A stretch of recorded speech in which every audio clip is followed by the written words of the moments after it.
I would use every day knowing what you want, personally, experientially, giving and receiving, who you can help, who can help you, how best to get it done with the lenses of productivity, accessibility, and gratitude.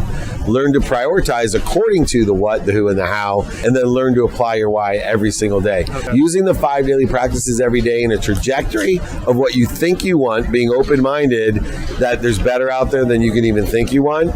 As long as you learn the lessons from the pain, setbacks, and failures, you will accelerate faster as well as accumulate more than you ever believed you could, or you go beyond where you think you are.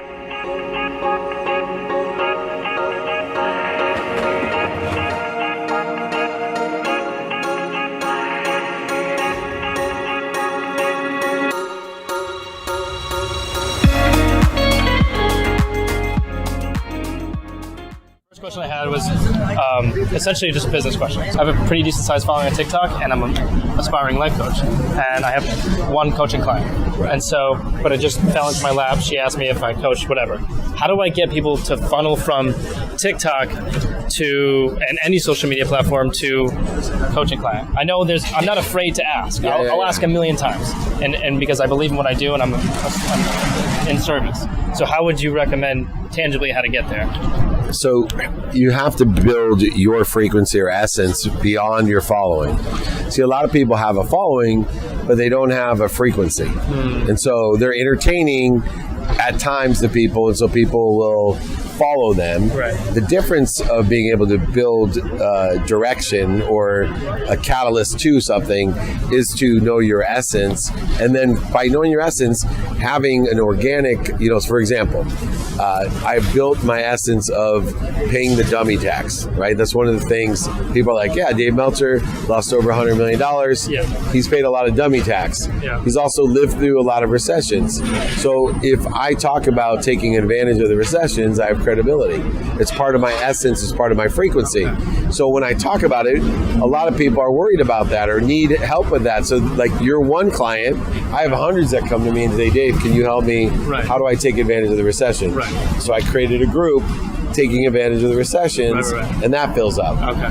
One-on-one coaching, I built my credibility as a business advisor, and now I have a huge wait list. But it really is a reverse engineering of your essence of where you can provide value. So to just say I'm a life coach, that's not enough. Right. There's a reason, and I would use the one client you have and say, what is it that you need help with? What resonated with you, with my experience, my situation? Oh, I want to build my brand on TikTok. You have a decent following on TikTok, and I felt that you could teach me what you've learned.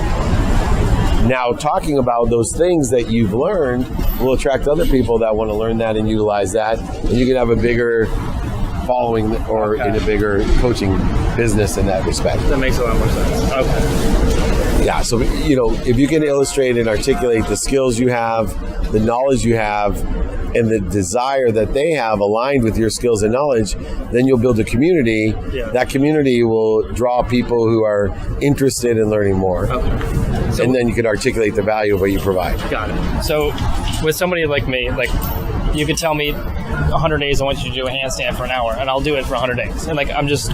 That's a superpower.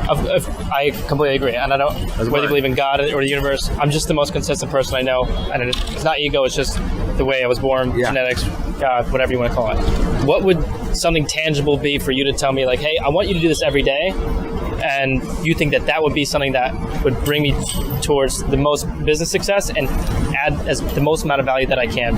So I would use the 5 daily practices every day. I named them the daily practice, but very few people can be consistent every day. If that's too difficult, I would simply say thank you before you go to bed and when you wake up. I do that every single day. Yeah, so you're already there. So, you obviously have consistency as a superpower. Yeah. So I would use every day knowing what you want, personally, experientially, giving and receiving, who you can help, who can help you, how best to get it done with the lenses of productivity, accessibility, and gratitude. Learn to prioritize according to the what, the who, and the how, and then learn to apply your why every single day. Okay. Using the 5 daily practices practices every day in a trajectory of what you think you want, being open-minded that there's better out there than you can even think you want. As long as you learn the lessons from the pain, setbacks, and failures, you will accelerate faster as well as accumulate more than you ever believed you could, or you go beyond where you think you are. Another thing I wanted to ask you about was what the biggest difference was from, because I've listened to your story at this point a million times, before you went bankrupt, before you shit hit the fan, and then afterwards. And what was the most notable change that you think that the reason why I'm asking the question is because I don't want to have to wait for me to lose $100 million and for shit to hit the fan before I learn the lessons that I can learn. I'm more interested in downloading wisdom so that I don't have to wait till my back's against the wall. Yeah. What's your piece of advice on that? Yeah, so one was just moving from ignorant arrogance, that I knew I didn't know what I knew, and I pretended like I did or projected that I did. And that stopped me from the number one thing I do differently, which is asking for help.